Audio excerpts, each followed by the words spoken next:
네, 안녕하세요. 도덕 총정리 시간이 돌아왔습니다.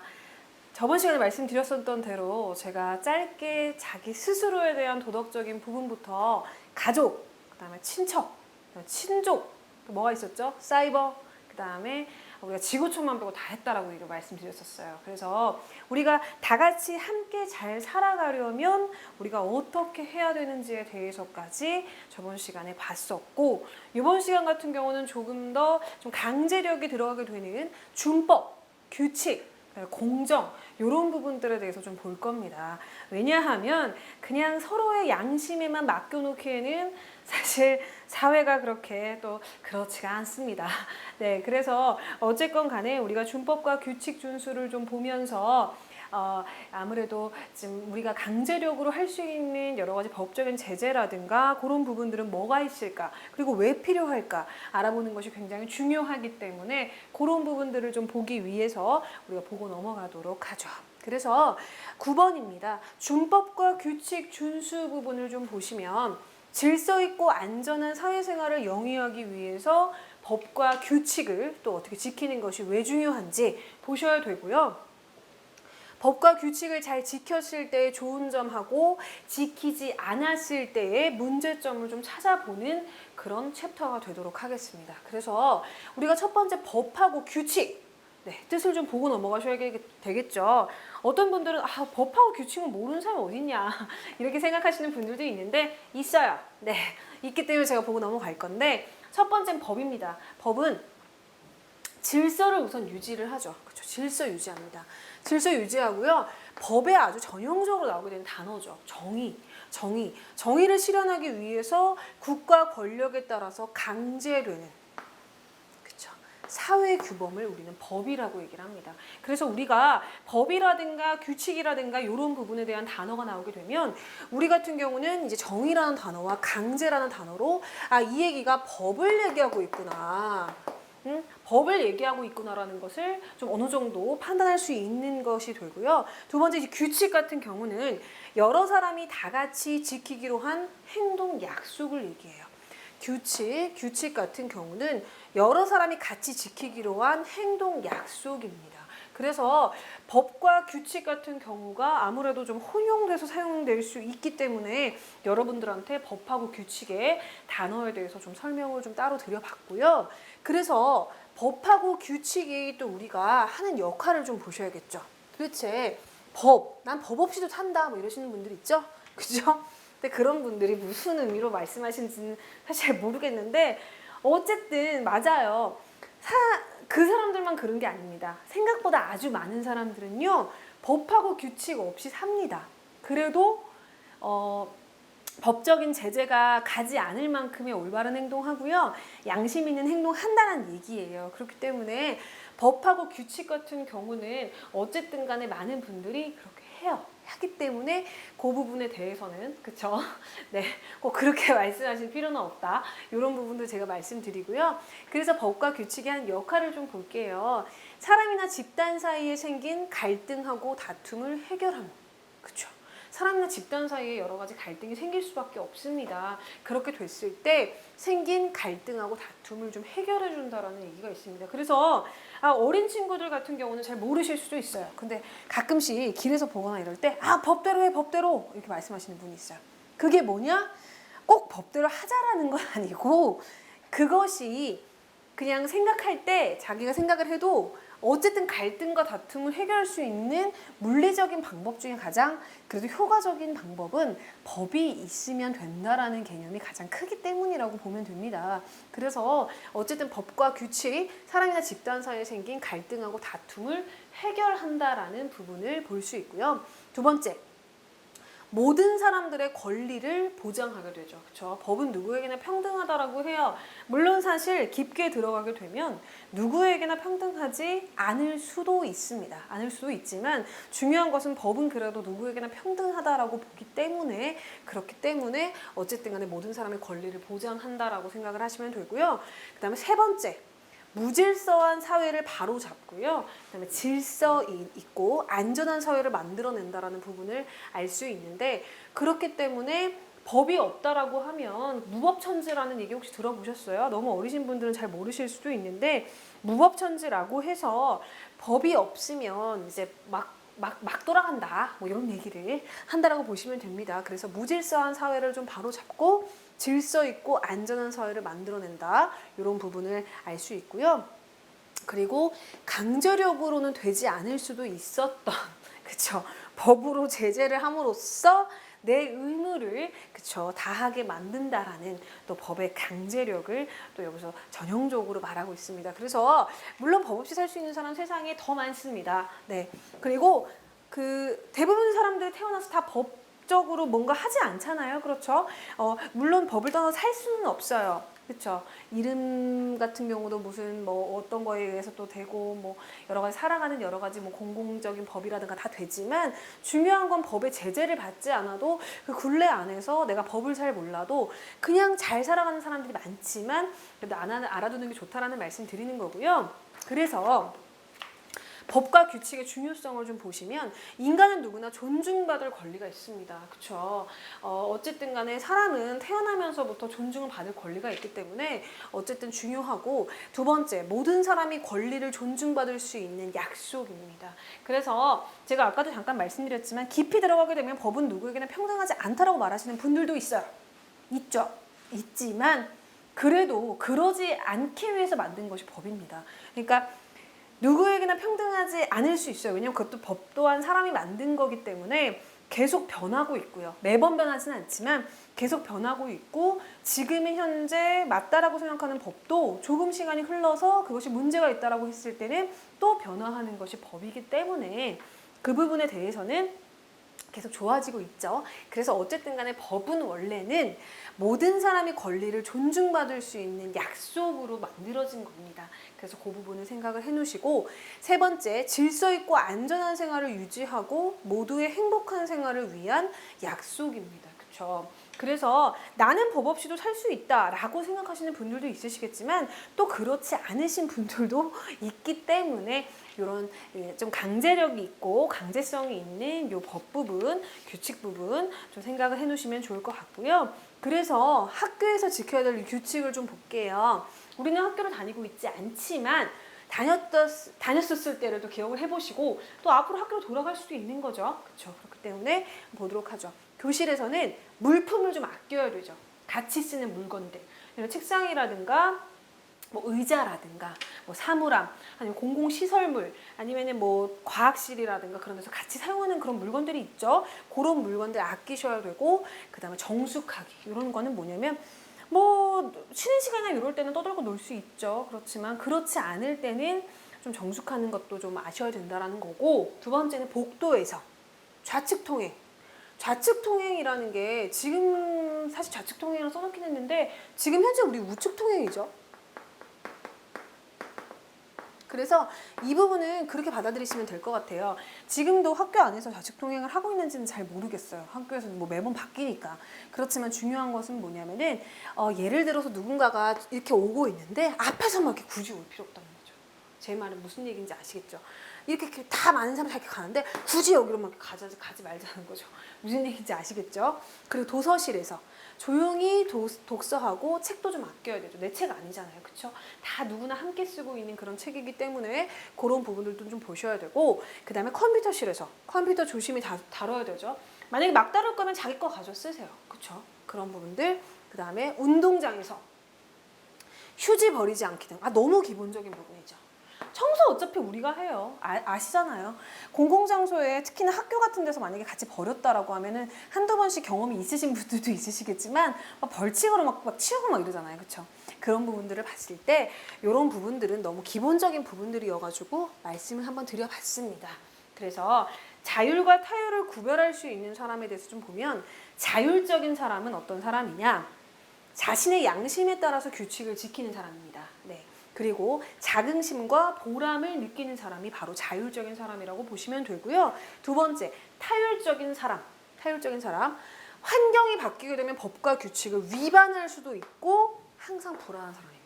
그래서 누군가의 외적인 강제력이 없을 경우에는 충분히 좀 문제가 있는 행동을 할 수 있는 여지가 있고 그리고 그 사람 자체도 너무 불안하기 때문에 문제가 있다라고 봐서 우리는 자율적인 사람입니까?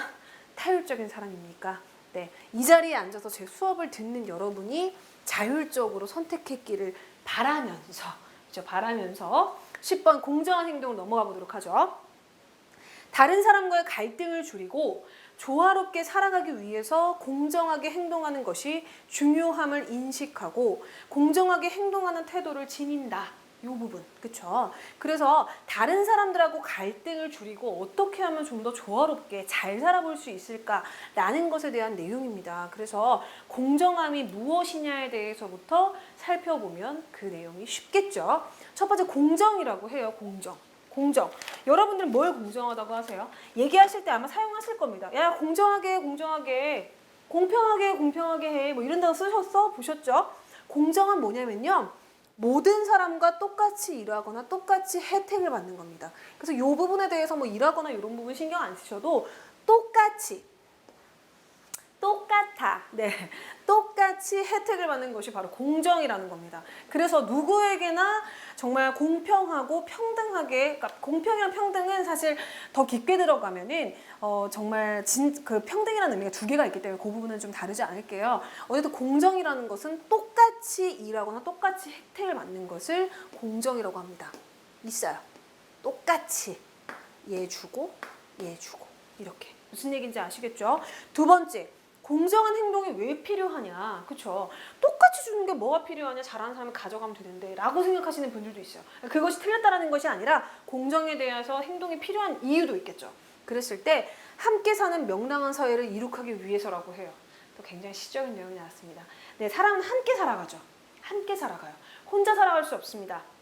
매번 함께 살 수는 없지만 매번 혼자도 살 수 없는 것이 사람입니다. 그렇기 때문에 함께 사는 명랑한 사회를 이룩하기 위해서 우리가 공정한 사회를 필요하다라고 하는 겁니다. 만약에 혼자 산다라고 하면 누가 조금 더 가져가고 덜 가져가면 뭐 어떻습니까? 그런데 중요한 것은 함께 살기 때문에 공정한 행동이 필요하다라는 거고, 세 번째, 공정한 생활을 좀 보실게요. 올바른 판단을 하고 실천을 하는 것을 우리 공정한 생활이라고 얘기를 합니다. 그렇기 때문에 어쨌든 공정이라는 단어의 기본적인 뜻, 똑같다는 것. 똑같이. 그렇죠? 똑같이. 누구나 똑같이 혜택을 받고 똑같이 가져가는 것을 우리는 공정이라고 하고, 공정한 행동이 왜 중요하냐라는 부분도 알아보셔야겠죠. 공정한 행동은요, 계속 나오지만 정의롭고 명랑한 사회를 만들기 위함입니다. 네, 공정이라는 건 정말 정의롭게 하기 위해서죠. 그리고 두 번째, 다른 사람을 배려하는 마음을 가지게 된다는 게 바로 공정한 행동의 중요성이고, 그 다음에 양보의 마음도 역시 기를 수 있다는 부분도 알아두시고요. 네 번째, 용기와 정의로움을 배울 수 있다는 겁니다. 그래서 공정한 행동을 하게 되면 사실 어떻게 보면 제일 중요한 게 남을 배려할 수 있어요. 그렇죠? 남을 배려할 수 있죠. 남을 배려할 수 있고, 그 다음에 중요한 것은 양보의 마음도 기를 수 있습니다. 그래서 공정한 행동을 우리가 왜 해야 되냐라고 한다면 정의롭고 명랑한 사회도 만들고 다른 사람 배려해주고 양보의 마음도 갖자. 이런 것이 바로 공정한 행동의 중요성이라고 보시면 되겠죠. 그래서 우리 생활 주변에서 좀 불공정한 사례를 좀 살펴볼게요. 첫 번째, 신체가 불편한 친구와 놀지 않으려고 함. 그렇죠? 정말 너무 나쁜 거죠. 너무 나쁜 행위입니다. 제가 요거 같은 경우는 생각이 나는 경우가 있어요. 사실 이 사례 같은 경우는 친구가 뭐 신체가 불편했던 건 아니었는데, 초등학교 때요.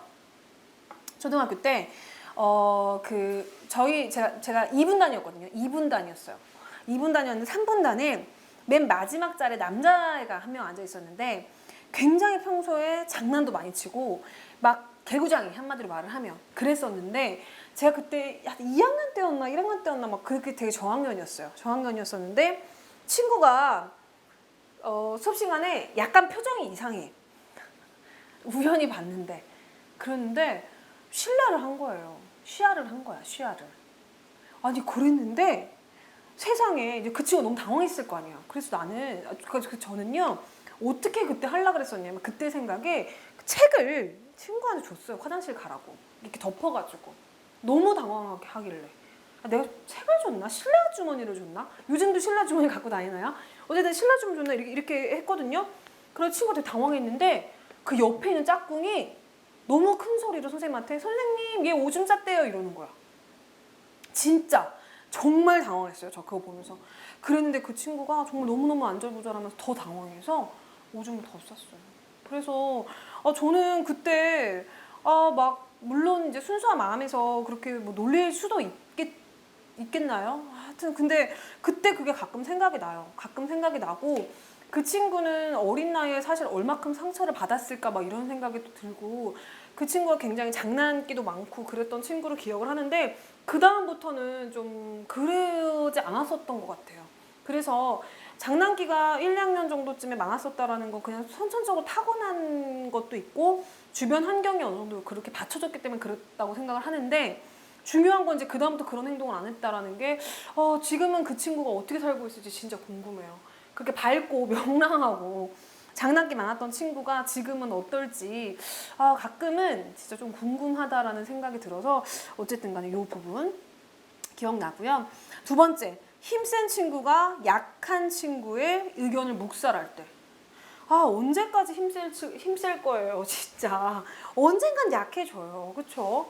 나도 언젠간 약해지는데 약한 친구의 의견을 묵살할 때 이거 정말 안 좋은 행위죠. 진짜 강한 사람은 뭐예요? 강한 사람에게 강하고 약한 사람에게 약한 사람이잖아요. 그쵸? 그런 사람이 진짜 그런 건데 어쨌든 힘센 친구가 약한 친구의 의견을 묵살한다는 건 정말 진짜 얼굴값 못한다. 그쵸? 참 힘센데 다 아는데 사람 다 힘센 거 다 아는데 굳이 뭐 그렇게 할 필요가 있나요? 그렇다라는 부분. 3번 집안 형편이 어려운 친구를 무시할 때. 집안 형편이 어렵다. 그 친구가 선택한 거 아니잖아요. 그렇지 않나요? 여러분들 중에서 집안 형편을 선택하고 태어난 친구 있어요? 없어요. 아무도 없습니다. 아무도 없는데 집안 형편이 어려운 친구를 내가 무슨 권리로 무시하나요? 그렇지 않나요? 그렇기 때문에 이런 거는 사실 얘기할 필요도 없는 부분들인데 혹시나 해서 제가 좀 넣어봤고요. 네 번째, 잘못한 사람이 상대편을 위협해서 잘못을 씌우는 일. 똑같이 당한다. 진짜 똑같이 당해요. 이렇게 하면은 정말 제가 전에는 얘기한 적이 없을 거예요. 제가 다른 이제 좀 더 고학년 친구들한테 말했던 것 중에 하나가 영원한 피해자도 영원한 가해자도 없다고 얘기를 많이 해요. 제가 도덕에서는 사실 그런 얘기를 할 기회가 좀 많고 사실 적용 가능한 그런 부분들이 좀 많은데 잘못한 사람이 상대편을 위협해서 잘못을 씌운다. 그럼 더 강한 사람이 생기면 언젠간 꼭 당해요. 진짜 너무 어이없게. 그렇기 때문에 주변에서 이제 불공정한 사례를 4개 정도 좀 봤었는데 여러분들은 이런 친구들이 없을 거라고 저는 생각을 하면서 이렇게 말씀을 좀 드려봐요. 제가 그래서 주변에서 이제 좀 신체가 불편한 친구가 있다거나 어려움에 처한 친구 바라만 보거나 그냥 막 놀리거나 이러지 마세요. 도와주지 않을 거면 그냥 차라리 안 보는 게 낫지 굳이 가가지고 막 그렇게 할 필요가 없다는 얘기 말씀 꼭 드리고 싶고요. 마지막으로 공정한 생활을 실천하는 방법에 대해서 얘기를 할 거예요. 첫 번째, 공정하지 않은 행동을 보면서 용기를 내서 말하는 거.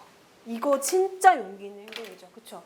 공정하지 않은 행동을 보면서 말해준다라는 게 이건 정말 용기 있는 행동이라고 말해주고 싶어요. 어떻게 보면 내가 행동을 똑바로 하는 것보다 누군가의 행동이 잘못됐다라고 했을 때 그 부분에 대해서 지적할 수 있는 그런 용기 정말 공정한 행동이고 대단한 행동이라고 생각하고요. 두 번째, 약한 사람을 괴롭히지 않고요. 그렇죠? 약한 사람 괴롭히지 않고 그 다음에 불공평한 행동을 하지 않는 거. 그렇죠? 약한 사람, 제가 방금 말씀드렸죠? 영원한 피해자도 영원한 가해자도 없다. 내가 언제까지나 힘쓸 것 같아요? 절대 아니에요. 그렇죠? 그렇기 때문에 약한 사람 괴롭히지 않고 그 다음에 불공평한 행동을 좀 자제해 주는 것도 공정한 생활의 실천이고요. 세 번째, 내 이익하고 권리만을 주장하면서 상대방의 이익을 좀 해친다. 이런 부분들도 좀 자제해 줘야 되는 행위고요. 네 번째, 잘못된 주장하고 행동에 동의하거나 편을 들지 말아야 됩니다. 분명히 편을 들 때 당시에 이 행동이 잘못됐다라는 것을 인지할 수 있습니다. 인지할 수 있는데 그 부분을 그냥 스스로가 그냥 먹어 삼키고 아니지 않나 이렇게 삼키고 그거에 대해서 동의하거나 편을 든다라고 하면 나중에 양심의 가책 느껴서 살 수 있겠어요? 전 살 수 없다고 봐요.